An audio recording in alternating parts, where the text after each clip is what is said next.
আজকের ভিডিওতে আমরা মূলত জানবো কিভাবে একটা নর্মাল ডিজাইনকে একটা অ্যাডভান্স ডিজাইনে কনভার্ট করা যায় অথবা একটা প্রফেশনাল লুক দেওয়া যায়।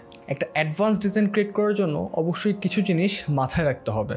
আমি যদিও এই বিষয়গুলো নিয়ে আমার কোর্সে অনেক বিস্তারিত আলোচনা করছি, অনেক ক্লাসেস আছে এটা নিয়ে, কিন্তু আমি একটু শর্ট করে যদি তোমাদেরকে বুঝাই, একটা অ্যাডভান্স ডিজাইন ক্রিয়েট করার জন্য সেই ডিজাইনে একটা স্টোরি থাকতে হবে।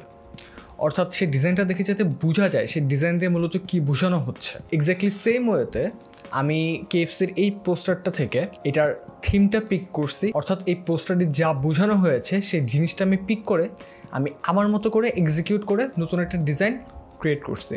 এখন অবশ্যই এই ডিজাইনটা ক্রিয়েট করার জন্য আমাদের কিছু জিনিস মাথায় রাখতে হবে। সেই ডিজাইনের হাইলাইট বলো অথবা শ্যাডো বলো অথবা কালার বলো, সব কিছুর একটা পারফেক্ট কম্বিনেশন যখন হবে তখনই হচ্ছে একটা প্রফেশনাল একটা পারফেক্ট ডিজাইন ক্রিয়েট হবে। বাই দ্য ওয়ে, তোমরা যারা চ্যানেলে নতুন তারা অবশ্যই চ্যানেলে সাবস্ক্রাইব করতে পারো, অ্যান্ড যারা আগে থেকে সাবস্ক্রাইব করে রাখছো তারা অবশ্যই ভিডিওতে লাইক দিবা। বিকজ অফ আমি এই চ্যানেলে অনেক ইম্পর্টেন্ট ভিডিও দেওয়া ট্রাই করবো, যেটা হচ্ছে আমি আমার ফেসবুক পেজে পোস্টে দিয়েছিলাম। আমি অনেক ইম্পর্টেন্ট ভিডিও হচ্ছে আমার ইউটিউব চ্যানেল এখন থেকে আপলোড দিব। অ্যান্ড অলসো যারা হচ্ছে আমার কোর্সে জয়েন হতে চাও, আমার ডিসক্রিপশনে দেওয়া লিঙ্ক থেকে প্রি রেজিস্টার করে রাখতে পারো। Without any further do, let's get into the video. আমি মেইন পিকচার হিসেবে এই পিকচারটি সিলেক্ট করেছি, যেটা আমি গুগল থেকে ডাউনলোড করছি।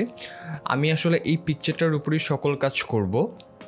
একদম ফার্স্টে আমি হচ্ছে পিকচার থেকে আমাদের ডোরের যে মেইন পার্টটা সেটা হচ্ছে কাট করে নিব, কজ সেখানে হচ্ছে আমরা সিনারিগুলো অ্যাড করব। অর্থাৎ আমাদের যে বাকেট রয়েছে, চিকেনের যে বাকেটটা, তারপর হচ্ছে যে ব্যাকগ্রাউন্ড ইমেজটা চিকেনের বাকেটের, সেই সকল কাজগুলো হচ্ছে আমরা এইটার মধ্যেই করব। এই জন্য হচ্ছে আমি আগেভাগেই আলাদা করে নিচ্ছি মাঝখানের পিকচারটা। এরপর আমি এই ছবির মধ্যে হচ্ছে একটা মরুভূমির পিকচার অ্যাড করি, মানে একটা ডেজার্টের পিকচার অ্যাড করি আমি। এটা অ্যাড করার মেইন উদ্দেশ্য ছিল যে চিকেন ফ্রাই তো অলওয়েজ একটু হট স্পাইসি টাইপ একটা ফিল, তাই না? মানে চিকেন ফ্রাই শুনলেই তো এরকম একটা ফিল আসে। সো সাধারণত এরকম হট ওয়েদার মরুভূমিতেই থাকে। তো আমি সেই পার্সপেক্টিভে মানে পিকচারটাকে একটু ওয়ার্ম রাখার জন্য, পুরো ডিজাইনটাকে একটু ওয়ার্ম রাখার জন্য হচ্ছে ডেজার্টের পিকচার চুজ করি। মানে আমার কাছে মনে হয় যে ডেজার্টের পিকচার দিলে হইতেছে একটা পারফেক্ট কম্বিনেশন হবে, একটা মিনিংফুল একটা ডিজাইন হবে। সেজন্য হচ্ছে আমি এখানে আমাদের যে ডোরের পিছনে আমি ডেজার্টের পিকচার ম্যানিপুলেট করে অ্যাড করে দিই, এবং স্কাইটা যাতে ভালো মতো মানে একটু রিয়েলিস্টিক লাগে সেজন্য করি কি, আমি আলাদাভাবে কোনো স্কাই অ্যাড না করে আমাদের মেন পিকচারে যে স্কাইটা ছিল সেটাকে ওয়ার্প করে টান দিয়ে হচ্ছে আমি মেন ব্যাকগ্রাউন্ডের সাথে ম্যাচ আপ করে দিই, যাতে হচ্ছে জিনিসটা একটু ন্যাচারাল লাগলো দেখতে, আবার হচ্ছে আমার অত বেশি কষ্ট করা লাগলো না। এরপর হচ্ছে আমি আমাদের ব্যাকগ্রাউন্ডের উপরে মেইন সাবজেক্টটা অ্যাড করব, অর্থাৎ চিকেন বাকেটটা অ্যাড করব। তো চিকেন বাকেটটা হচ্ছে আমি সম্পূর্ণটা পেন টুল দিয়ে কাট করি, because of auto selection tool দিয়ে কাট করলে না জিনিসটা অতটা পারফেক্টলি হয় না, অ্যান্ড আমার কাছে পার্সোনালি জিনিসটা খুবই বিরক্তকর লাগে। তো দ্যাটস হচ্ছে আমি পেন টুল দিয়ে পুরোটা পিকচারটাকে পারফেক্টলি কাট করি, এবং কাট করার পর হচ্ছে আমি এটার সাইজটা একটু অ্যাডজাস্টমেন্ট করি যাতে জিনিসটা দেখতে একটু রিয়েলিস্টিক লাগে, অ্যান্ড একটু যাতে জিনিসটা যাতে চোখে পড়ে, বেশি ছোট যাতে না হয়ে যায়, আবার বেশি বড় যাতে না হয়ে যায়। পিকচারটা অ্যাডজাস্টমেন্ট করার পর আমাদের অরিজিনাল যে বাকেটের পিকচারের যে শ্যাডো এরিয়াটা ছিল সেটা কিন্তু আমাদের মেইন পিকচারের সাথে ম্যাচ করতেছিল না। দ্যাটস হচ্ছে আমি কার্ভ ইউজ করে সেই শ্যাডো এরিয়াটা একটু হাইলাইট করার ট্রাই করি, কিন্তু কার্ভ অ্যাপ্লাই করার পর সেই চিকেনের উপরেও কিন্তু সেই ইফেক্টটা পড়ে যায়। দ্যাটস হইতেছে আমি ব্রাশ দিয়ে মাস্কিং করে সেটার থেকে হচ্ছে কার্ভের যে ইফেক্টটা সেটা হচ্ছে রিমুভ করে ফেলি। পরবর্তীতে আমি হচ্ছে ক্যামেরারও ফিল্টার থেকে শ্যাডো এরিয়াটা আরেকটু বুস্ট করার ট্রাই করি, এবং পরবর্তীতে হচ্ছে আমি ডর্জন বার্ন দিয়ে হইতেছে সেই এরিয়া মানে শ্যাডো এরিয়াগুলো থেকে হইতেছে আমি সম্পূর্ণ শ্যাডোটা রিমুভ করে ফেলি। এরপর হচ্ছে আমি একটু টাইম নিয়ে ব্যাকগ্রাউন্ডটাকে একটু আমাদের মেইন সাবজেক্টের সাথেও একটু অ্যাডজাস্টমেন্ট করার ট্রাই করি, এবং এটা করার পর কিন্তু এখন আমাদের একদম মেইন একটা জিনিস করার পালা, সেটা হচ্ছে শ্যাডো অ্যাড করা। কারণ একটা পিকচারে যদি শ্যাডো পারফেক্টলি অ্যাড করা যায় সেই ডিজাইনটা কিন্তু দেখতে এমনি অনেক বেশি ভালো লাগে। সো আমি শ্যাডোটা অনেক টাইম নিয়ে হচ্ছে ধীরে ধীরে অ্যাড করার ট্রাই করছি, যাতে একদম পারফেক্ট হয় এবং কোনো রকম মেসড আপ যাতে না হয়।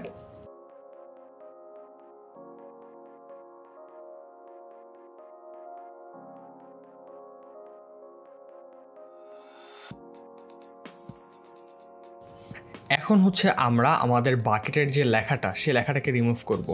এখন এখানে একটা মজার বিষয় কি জানো, আমরা চাইলে কিন্তু যে কোনো ইমেজ কিন্তু আমরা এই বাকেটে অ্যাড করতে পারবো। লাইক আমি চাইলে আমার নামও লিখতে পারবো, অন্য কারো নামও লিখতে পারবো, বা যে কোনো জিনিস হচ্ছে আমি নিজের ইচ্ছা মতো এই বাকেটে চেঞ্জ করতে পারবো। বিকজ অফ আমি এই পিকচারটা একদম আলাদা সলিডভাবে রেখে দিয়েছিলাম এবং অন্যান্য লেয়ারগুলোতে হচ্ছে আমি ডেকোরেট করে কাজগুলো করছি। যদিও এটা হচ্ছে লাইক আরও ইন ডিটেলস আমি আমার লেয়ার ক্লাসে হচ্ছে কোর্সে বলছি। এখন আমাদের বাকেটের কাজ মোটামুটি শেষ। এখন হচ্ছে আমরা আমাদের চিকেনগুলোতে একটু হাইলাইট শেডও অ্যাড করব যাতে দেখতে একটু রিয়েলিস্টিক লাগে। বিকজ সব কিছু দেখতে তো রিয়েলিস্টিক, বাট এগুলো যদি দেখতে ফেক লাগে তাহলে তো আর ডিজাইনটা জমবে না। দ্যাটস হচ্ছে আমি চিকেনেও perfectly highlight and shadow add করে দিই এবং আমাদের বাকেটও একটু ঠিকঠাক করে নিই। আমাদের মেইন সাবজেক্ট এবং ব্যাকগ্রাউন্ডের মেইন কাজগুলো কিন্তু কমপ্লিট। এখন আমরা পুরো ডিজাইনে অনেকগুলো এলিমেন্ট অ্যাড করব যাতে ডিজাইনটা দেখতে অনেক বেশি প্রফেশনাল লাগে এবং লাইক অনেক অ্যাট্রাকটিভ লাগে এবং ক্লিকবেট লাগে। সো পুরো ভিডিওটা তোমরা উইদাউট স্কিপ এনজয় করতে থাকো।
I hope you like this video. If you like this video, drop a like and do subscribe. And এই ডিজাইনের সম্পূর্ণ পিএইচডি ফাইলটা হচ্ছে আমার কোর্সের রিসোর্সে আপলোড দেওয়া থাকবে, সেখানে যারা হয়তো বা পরবর্তীতে কোর্স এনরোল করবে তারা হচ্ছে পেয়ে যাবে। So yeah, see you in the next video.